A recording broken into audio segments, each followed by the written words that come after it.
Let me know when we're live, Nicole. Will do.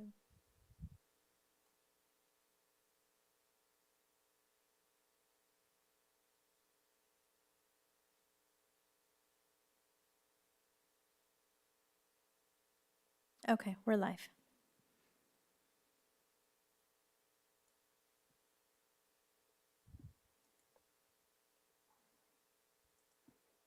Good evening, everybody. Welcome to the Housing Element Update Kickoff meeting for the City of Beaumont. It's 6:01 p.m. and I think we'll wait just a couple minutes.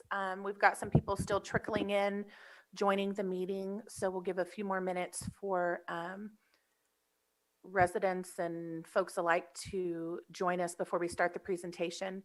For everyone that's on now, I would like to note that this meeting will be being recorded and posted to the Planning Department's webpage for future viewing opportunities or reference down the line if anybody wants to go back and look at it or wants to share it with anyone who is unable to attend this meeting. So if you all will bear with us for just a few more minutes, we'll let some more people join and then we'll go ahead and get started.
All right, everybody, thank you for your patience. It's 6:05 p.m. and I do want to be respectful of everyone's time this evening. So we'll go ahead and get started and continue to have people join the meeting as they can. My name is Christina Taylor. I'm the Community Development Director with the City of Beaumont. Very excited to be here this evening with our consultants from Lisa Wise Consulting, who will be giving the presentation this evening. Myself, as well as Carol Kendrick, the city's senior planner, are on the meeting tonight, here to take any questions, monitor phone calls, that kind of thing for anybody who has questions as we go through the presentation. Feel free to utilize the chat feature. We'll be monitoring that and trying to respond to questions as well. And hopefully this will be an enlightening meeting that will answer some questions and also pique your curiosity about this process as we continue to move forward with this city. So at this time, I will turn it over to Jen from Lisa Wise. Thank you so much, Christina. Once again, I'm Jen Murillo with LWC. I'm here with my colleagues, David Bergman and Karen Wynn. And tonight we are aiming to provide, We are aiming to provide background to set the stage for the update to the city's housing element. And we'll cover some basics and new laws that are going to be applicable during this process. And we'll talk about what affordable housing is, as well as specific conditions in Beaumont. And lastly, we'll discuss the Regional Housing Needs Allocation, or RHNA, and wrap up with any questions, comments, discussion with you. And I'm aiming to keep the presentation to just to about 15 minutes. And these slides are available on the city's website if you're interested in following along that way.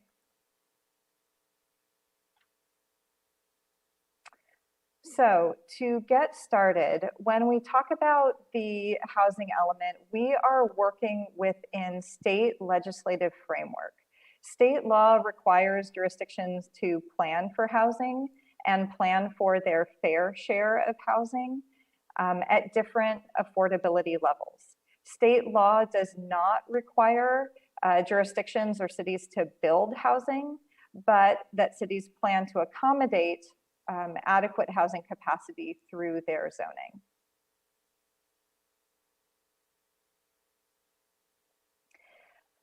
For the housing element, it is a state mandated element of the general plan, but it is unique from other elements of the city's general plan.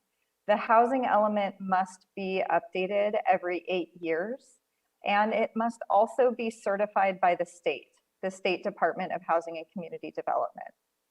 And the housing element must include an assessment of the existing housing need, as well as housing stock within the city.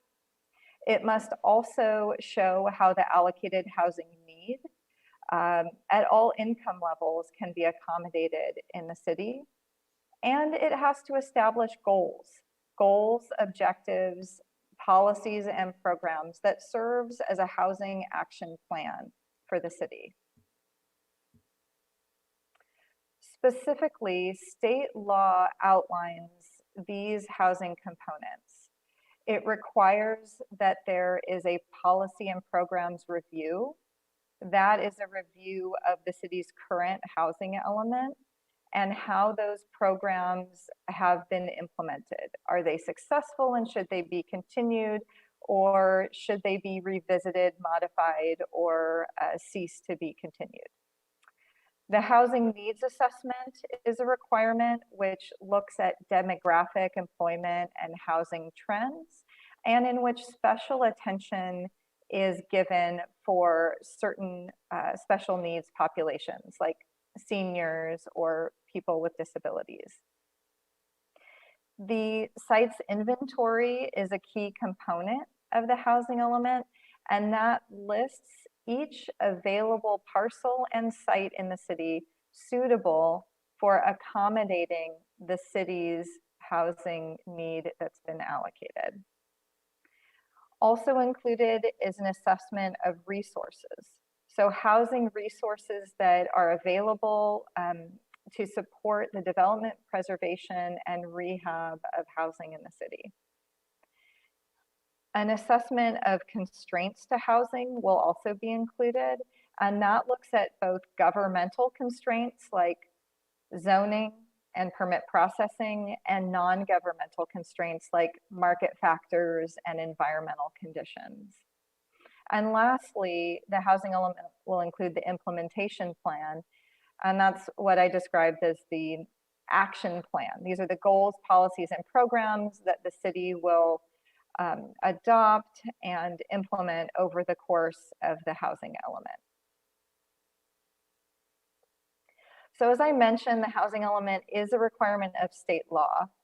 And a significant amount of housing legislation has been passed since the last time Beaumont updated its housing element in 2013. I'm not going to go through all of these. I'll just highlight a few that I think are probably most relevant or important to know as we move through this process. So AB 1397 applies more scrutiny to the sites a city can include in the housing sites inventory. So for example, sites must have realistic development potential. We can't identify a site that has a long-term lease, for example, and say it's going to be developed over the next 8 years if that lease is for 8 or 10 years. And also looking at different sizes of sites. So if we're looking at smaller sites being included, less than ½ an acre, or larger sites of greater than 10 acres, the state wants to see a history or proof essentially that it's realistic to assume affordable housing will be developed on those sites over the housing period, so the next 8 years. SB 166 is the no net loss requirement, and this requires cities to maintain an adequate inventory of sites to accommodate its housing need. So for example, if a site identified in the housing element is developed with fewer affordable units than assumed in the housing element, that those units can be accommodated on another site within the city. AB 686 is affirmatively furthering fair housing, and this requires a fair housing analysis in various components of the housing element. So the intent here is to ensure that we are promoting inclusive communities, and we can look at that through the site's inventory, for example, not concentrating lower income housing in certain areas, as an example. The state with AB 72 has increased its reach with enforcement of housing element compliance. Here, the state can actually revoke the city's compliance finding or compliance determination based on actions or inactions of the city at any time. And this can be an impact to the city in terms of potential threatened lawsuits from the state, or even a potential loss of eligibility for certain grant funding. So considering all that, the city, of course, is looking to update its housing element in compliance with all of these new laws, as well as within the schedule that the state has laid out. So that deadline for Beaumont is October 15th. And we've started kicking this off with the city, starting some of the technical analysis that I've mentioned. And tonight we're at our first community meeting. Based on the feedback we get tonight, we're going to use that input, and with our continued technical analysis, put together a draft housing element that will be available for the public to review. Our target is June, having that available for folks to review in June, and having a couple community meetings during that time in June and or July to talk through what's in the housing element and get your feedback. During that time period, the state will also be reviewing that draft housing element. Based on the feedback we receive on the draft, we'll revise the housing element and bring it forward to Planning Commission and to Council for consideration, with adoption no later than mid-October, so we can keep with the state's timeline. So let's define what we mean when we talk about affordable housing in the context of the housing element. So affordable housing here is specifically defined by federal and state government. And it is identified in specific affordable housing income categories that relate to the area median income, or AMI, of Riverside County. So for example, incomes for a household of a family of 4 are identified here on the slide for these 4 categories of affordable housing. So you have extremely low income at 30% of the Riverside County AMI, very low, low, and moderate income. So when we talk about affordable housing income categories, these are the categories we're referring to, and these are the categories within which the housing need has been applied, and we'll talk about that in a little bit. And housing is considered affordable if the household is paying no more than 30% of their income on housing costs. And affordable housing can be provided in a variety of ways. So there's deed restricted housing, which can cap sales prices to those with qualifying incomes. There's supportive housing that can house those with special needs. We have public housing, the least common, owned and operated by the government. Rent stabilization, which can control rental price, and rent subsidies, such as through the Section 8 voucher program. So it's not just, just through building housing units. There's other programs and strategies that can support affordable housing. So let's briefly hit on some key conditions in Beaumont that are going to be part of our analysis in looking at what the need is here. So Beaumont's population has been growing at a significantly faster rate than the region, so continuing to place demand on housing. And when we refer to region here, we're talking about the Southern California Association of Governments, or SCAG region. And the most common household size in Beaumont is 2 people at about 33%, followed by 4 people at almost 18%. And this is important when considering the mix of housing types and sizes. And the city has about 70% of its housing stock as 3 bedrooms or larger. So it is reflective of this mix of larger household sizes. The city has a lower share of 1-person households compared to the region.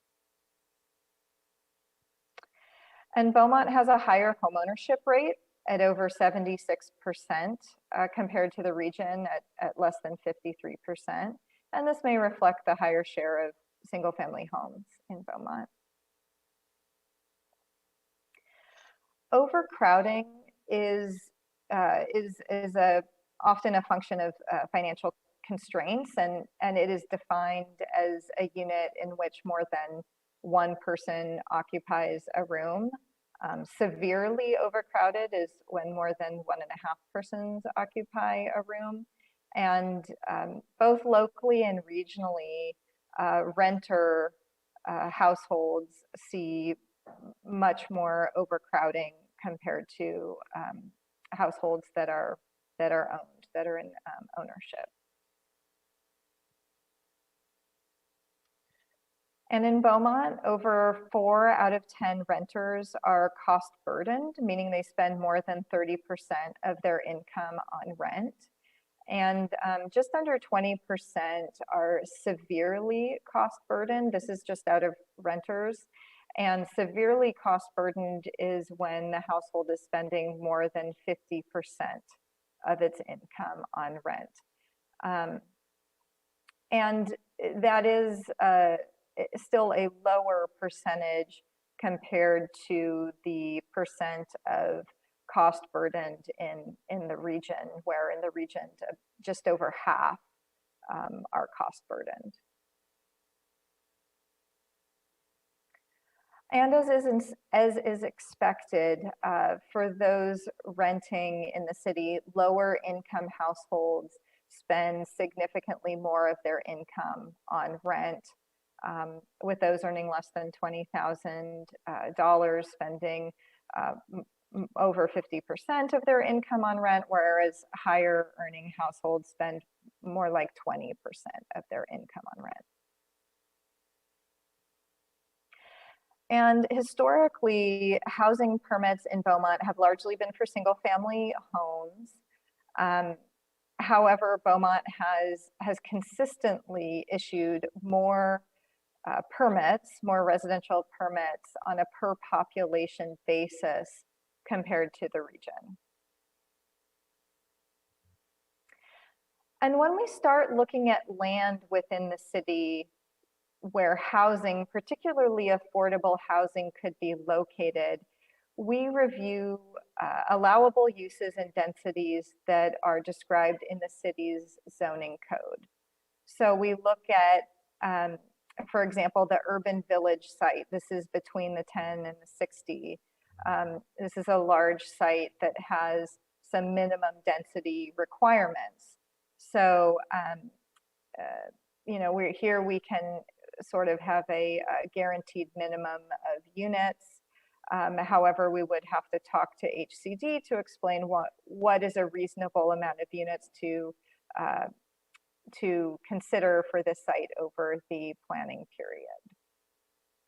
We would also look at the transit-oriented district overlay.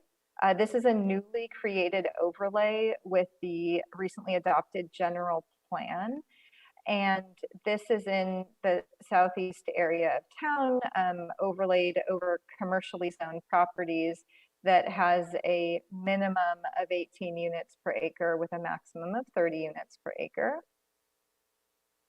And we also have the residential multifamily zone. This zone permits a maximum of 30 units per acre, and those properties are scattered in various areas throughout the city. Also, with the general plan update, the downtown zoning was refreshed, and here we have some areas along 6th Street where we have a maximum density of 22 units per acre. We have the downtown mixed use zone with 15 units per acre. And we have the downtown residential multifamily zone just north of 6th Street at 22 units per acre. So these are the areas we start to look at when we're looking at areas to accommodate housing units. Now, lastly, I'll talk about the regional housing needs allocation. So every jurisdiction in the state receives a target number of units at various affordability levels to plan for. This is what's called the RHNA. And the state first makes this determination at the regional level, and then at the regional level, those are then assigned to each jurisdiction. And the housing element must show that those assigned units can be accommodated within the city. And for this housing element cycle, RHNA allocations were increased across the state. Beaumont is in a unique position in that its RHNA decreased from the last housing element to this one. The last housing element, Beaumont was assigned 5,250 units. And this time, Beaumont is assigned 4,210 units. So of those units assigned, about 37% or 1,537 are above moderate or market rate units. The rest of the units it's about 2,670-ish units, about 63% are moderate income or below. And so with the housing element, that will help the city address its RHNA allocation by identifying the sites that would be suitable and sufficient to accommodate those units. And the policies and programs identified will look at ways of continuing the city's efforts and adding new efforts that will help to encourage housing development and address specific needs identified in the city. And I think with that, I will pass it back to Christina to open it up for questions and comments. Thank you so much, Jen. That was great. A lot of information in there, a lot more information that will be forthcoming in future meetings, both at Planning Commission and Council and community meetings. But at this time, if anybody has questions they would like to ask, feel free to raise your hand, and one of our staff will let you into the meeting to ask the question. You could also put it in the chat if you'd like to do that. Or we have a call-in number. Carol, do we have anyone that's called in at this time? We have no callers. Thank you. Okay, so let's see. So I have a question here in the chat, and it says, do ADUs count within the housing element requirements?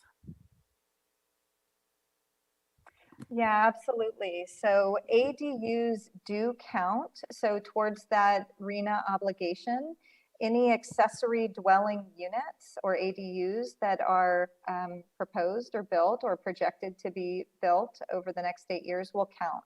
So we will absolutely be looking at those trends and what seems reasonable over the course of the housing element to assume to be able to work towards satisfying the city's RHNA obligation.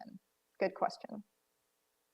And by way of background to add to that, each year the city is required to prepare an annual progress report that's submitted to the state. And in that report, we provide information to the state on any housing entitlements, whether it's single family, multifamily, or ADUs that have been approved throughout a calendar year. We provide information on the permits that have been issued for residential, permits that have been finalized as well. And it's a pretty detailed report, including permit numbers and dates and, a whole slew of questions that go with, whether it replaced something existing, whether something had to be demolished in order to, be built, or anything along those lines. So each year, the city provides this information, including the ADUs, to the state, and they essentially use that to keep track on progress that's being made towards our housing goals.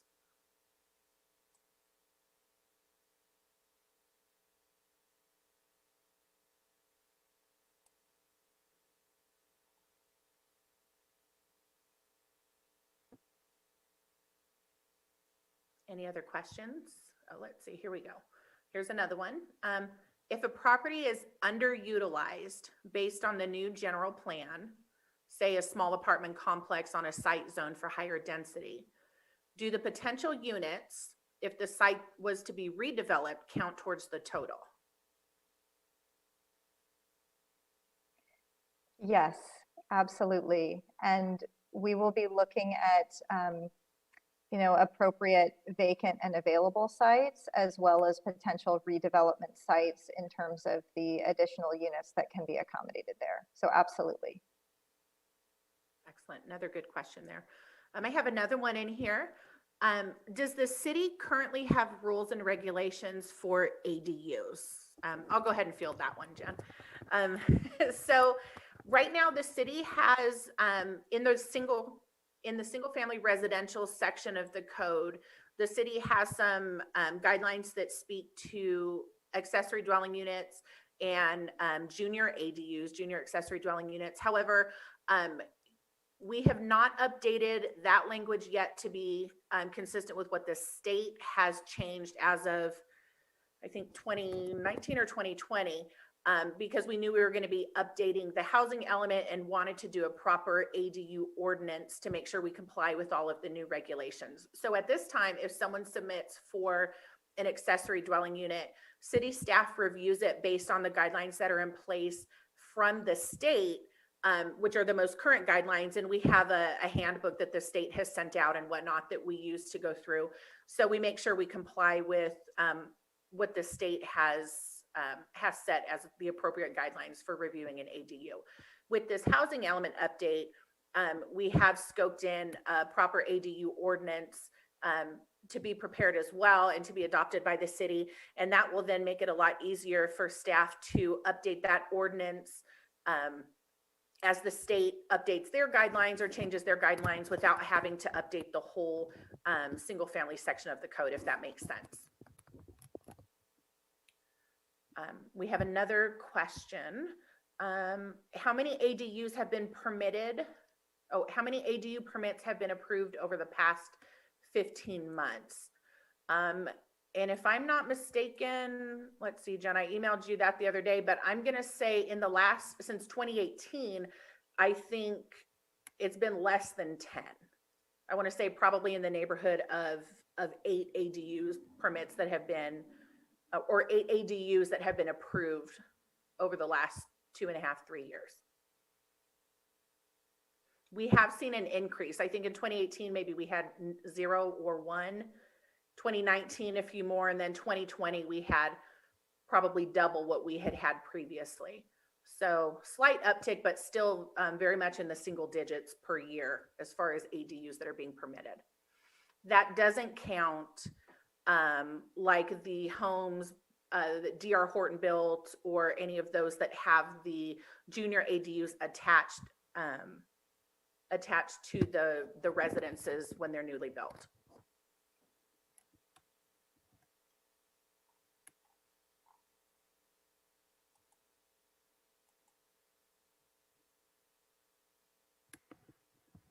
Carol, has anybody called in? We still have no callers on the line. Okay, thank you.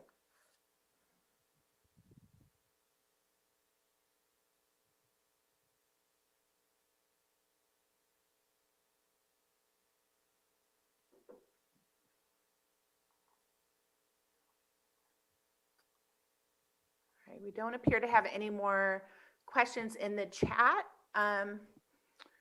So we are scheduled to be on here till 7. So if you guys would like to hang out for a little bit, we can mute.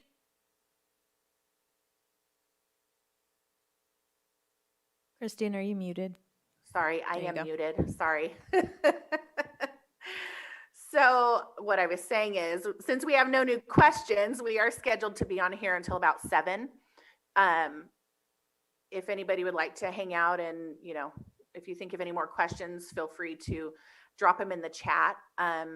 There's a new slide up on the screen here. It has our housing element page for the city's website, my contact information as well, some future items. I encourage you to keep an eye on this page, keep an eye on the city's website and social media. We'll be putting more information out, including the next community meetings or workshops that will be taking place. And Carol and I, again, are available here at City Hall. We are working in the office, so you can call City Hall anytime if you have questions. And like I said, this is recorded, and it will be posted to the website. You can access from the link above there if you want to share this with anybody. We've had another question come in. So along the 6th Street corridor between Xenia and Highland Springs Avenue, has the residential mix changed with the state's new mandates in housing versus recent general plan? So are you referring to the zoning, I guess, or just what's happening down there? So, okay, referring to the zoning, great. All right, so we did update the zoning in that area. Jen, I don't know, can you go back to the 6th Street map? There we go, perfect. So yeah, this far end, like where Jen's cursor is, that area did change. So that used to be, well, on the far end, commercial, and then had some, I don't know if 6th Street overlay was in there somewhere and some other stuff from the old housing element. We did change the zoning now, so that area is 6th Street mixed use. And so on the west side, let me pull up my zoning here. On the west, and Carol might know this better offhand, on the west side of Xenia, on the north part of 6th Street, there is a mixed use, which includes residential. And then on the 6th Street mixed use side, we're allowing for different types of mixed use. So we haven't seen any change in activity as of yet. These changes all just took place in January of this year, so January 3rd. But I anticipate as we keep, moving forward and people get word about the housing element update and that the zoning has changed to allow for a larger variety of uses on properties, especially some of the larger ones that are down in this area that you're referencing.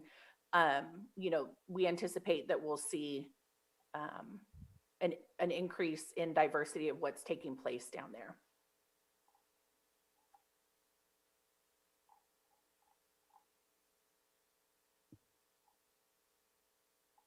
I hope that answers your question. If not, feel free to chime in or put something else in the chat there.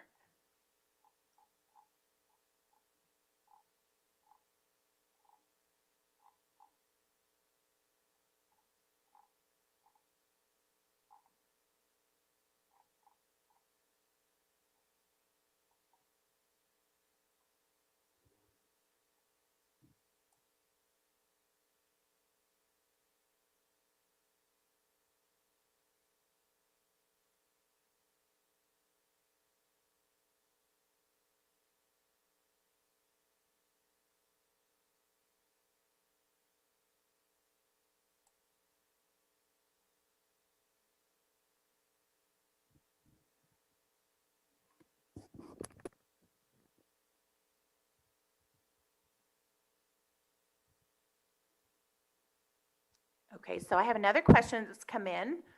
As far as mixed use and then mixed use residential, what would not residential mixed use look like?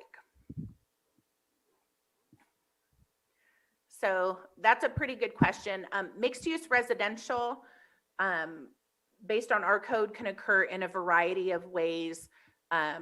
We speak to horizontal or vertical, which means we could see something like, retail on the ground floor and residential on floors above that. Or we could see something like, retail or commercial up in the front part of a parcel along the street and maybe residential behind that, or vice versa, depending on what the design was. Not mixed use residential could look like something that, I don't know if you're familiar with, like Rancho Cucamonga or some of those areas where they have a mix of, restaurants, retails, hotels, could be some commercial office park businesses or things like that. And again, it just depends on where along 6th Street or the downtown corridor that the property would be located, or also including actually Beaumont Avenue. There's a lot of opportunity with the new code update to see just a variety of uses. We would focus a lot on compatibility, though, obviously, to make sure that both what's occurring on a site and around the site are compatible uses and not creating something that would be detrimental to residential in particular, but also not detrimental to any businesses or anything that would be existing or proposed.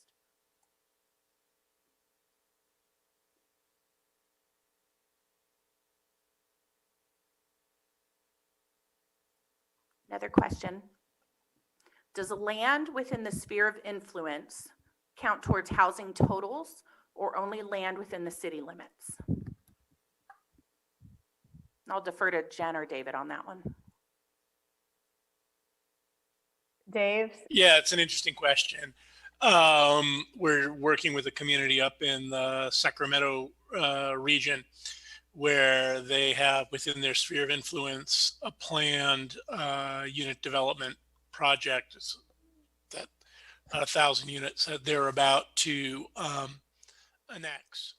And we've been checking with HCD about it. If it's doable, you can count it if it's in your sphere of influence, and you have plans underway to annex, and the annexation has to be done within 3 years of the adoption of the housing element. However, you also take on a share of the unincorporated counties housing allocation. In that case, the county had a negligible uh, housing element requirement, so it's not a big issue. You have to negotiate it through with LAFCO, which is the Local Area Formation Commission, which is a unit of government that a lot of citizens don't realize is out there. But it coordinates the process by which cities incorporate land from counties or new city formation or annexations. So anyway, it's a long answer to a good question, and it's a complicated question.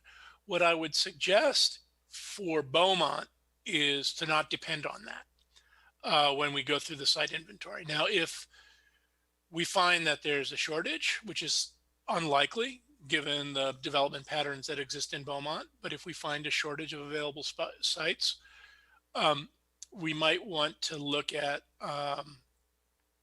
under those circumstances, we might want to look at something that's in the sphere of influence that's about to be annexed. But it makes your life difficult. So only do it if you need to.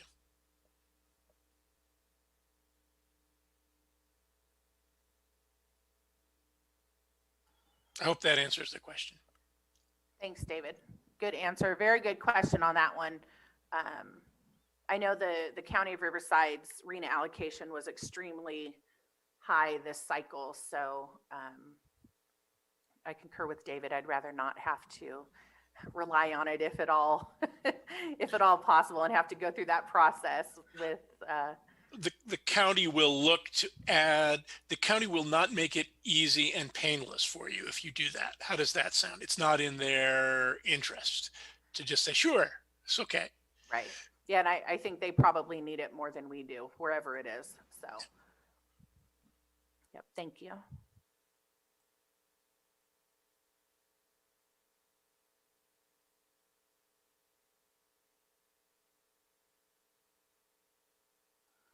We have about 15 minutes left. So again, if there's any more questions, feel free to put them in the chat. Carol, if anybody calls in, feel free to chime in and let us know. Otherwise, if everyone has had their questions answered, we appreciate very much your attendance tonight. Please spread the word. Let your friends and neighbors in the city of Beaumont know that the city is actively engaged in this housing element update process. And we very much would appreciate input from any and all residents, whether you're in a senior community or whether you're in regular neighborhood or you're in an area with an HOA or whatever it is. Please share and spread the word. We definitely want as much participation as possible throughout this process. So thank you guys all again for joining us, and we'll hang out here for a few more minutes and see if anybody else pops in with any questions.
Yes, we had another question come through, but regarding the slideshow.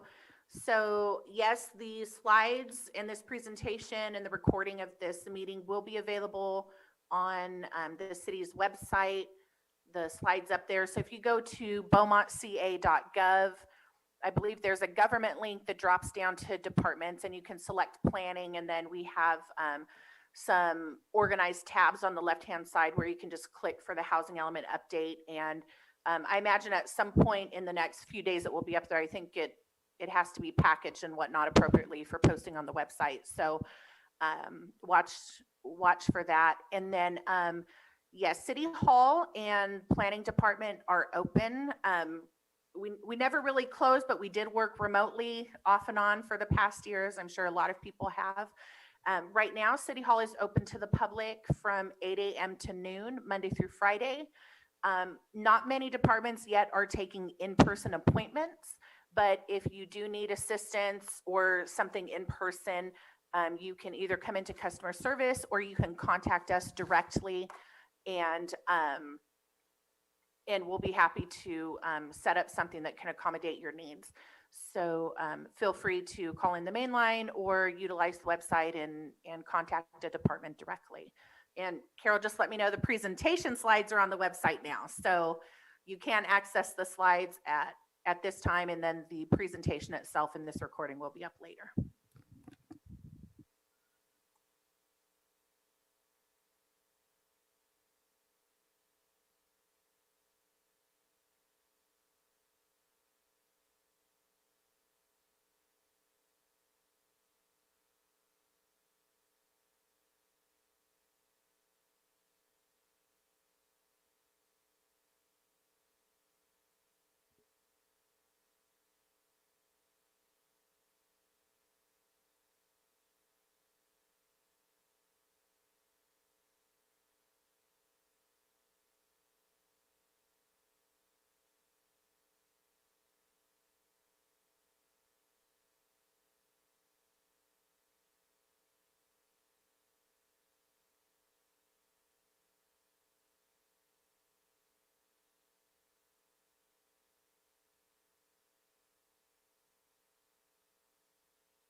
It's about 10 to 7, and our time is winding up here, but we'll give it a few more minutes just in case there are any last minute questions, and we'll check back in with you shortly.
Carol, one last check on the phone lines.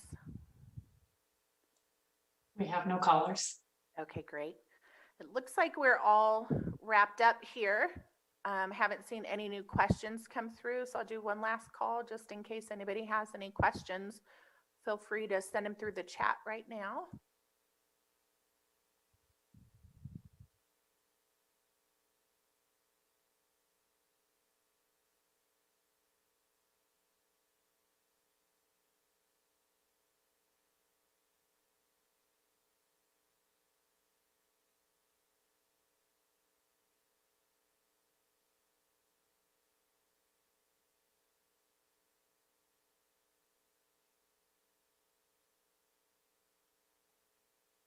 All right, seeing and hearing none, I will go ahead and once again thank everybody for your participation.